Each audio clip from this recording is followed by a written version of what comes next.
इससे पहले कि मैं आपको टाइम पीरियड बताऊं, पहले आपको समझा देते कि वाइब्रेटरी मोशन, पीरियोडिक मोशन और सिंपल हार्मोनिक मोशन होती क्या है, क्योंकि वहीं से निकला हमारे पास ये टाइम पीरियड। पहले तो मेरे को बताओ, एक ऐसी रिपीटिंग मोशन, ये कोई भी मोशन जो अपने आप को रिपीट करे उसको हम क्या कहते हैं? Vibratory motion. क्या चीज? Vibratory motion. ठीक है। अच्छा, अगर तू वाइब्रेटरी मोशन एक पॉइंट से बार बार होके गुजरे तो उसको हम कहते हैं सिंपल हार्मोनिक मोशन।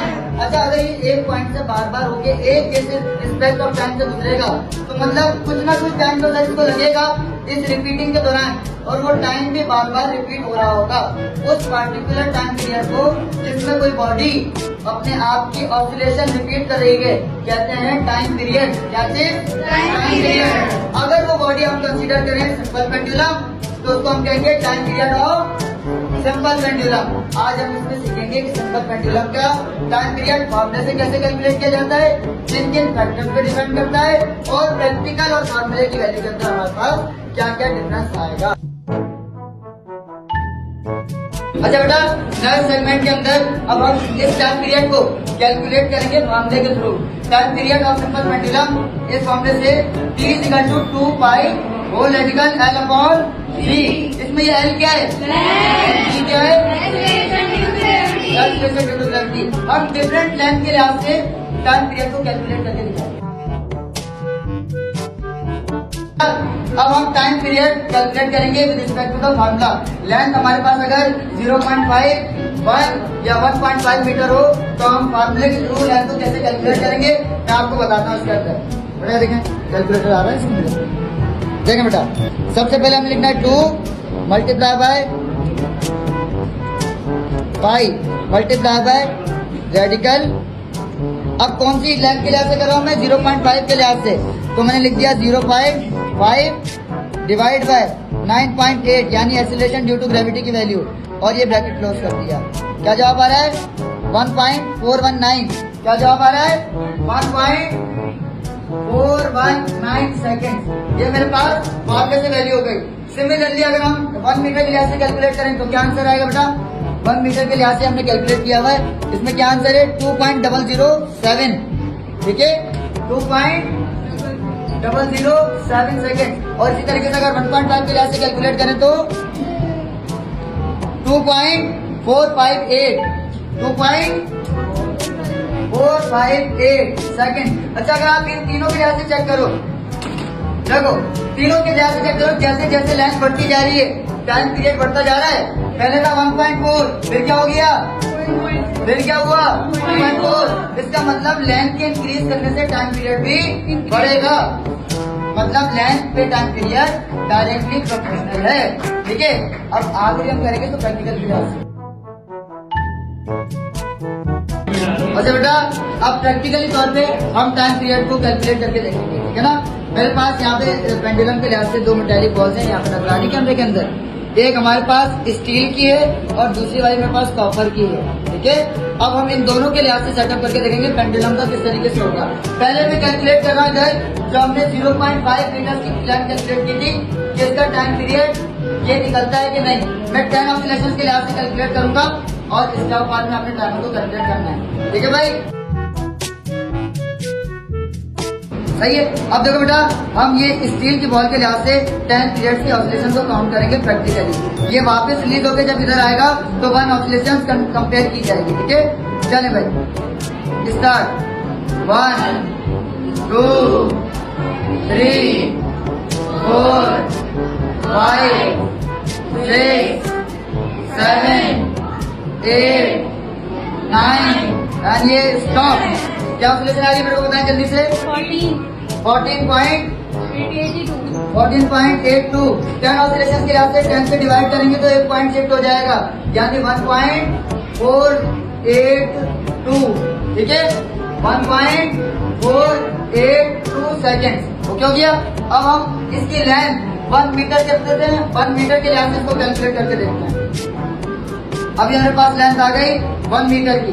ठीक है, अब 1 मीटर के लिहाज से वही सेम ड्यूरेशन रिसेट करके स्टॉप आज फिर से स्टार्ट करेंगे। 1 2 3 स्टार्ट। 1 2 3 4 5 6 7 8 9 और ये 10। स्टॉप। क्या जवाब आ रहा है? 20.60 डिवाइड बाय 10 1.6 हो जाएगा यानी 2.060। ठीक है भाई। अब आखिरी कौन सी वाली 1.5 यानी और ज्यादा लेंथ इसकी इंक्रीज कर दी। अब हमारे पास लेंथ है 1.5 मीटर्स की। ठीक है, इसके लिए ऐसे कैलकुलेट करते हैं। चले भाई स्टार्ट। 1 2 3 4 5 6 7 8 9 और लास्ट 10। स्टॉप। क्या जवाब है?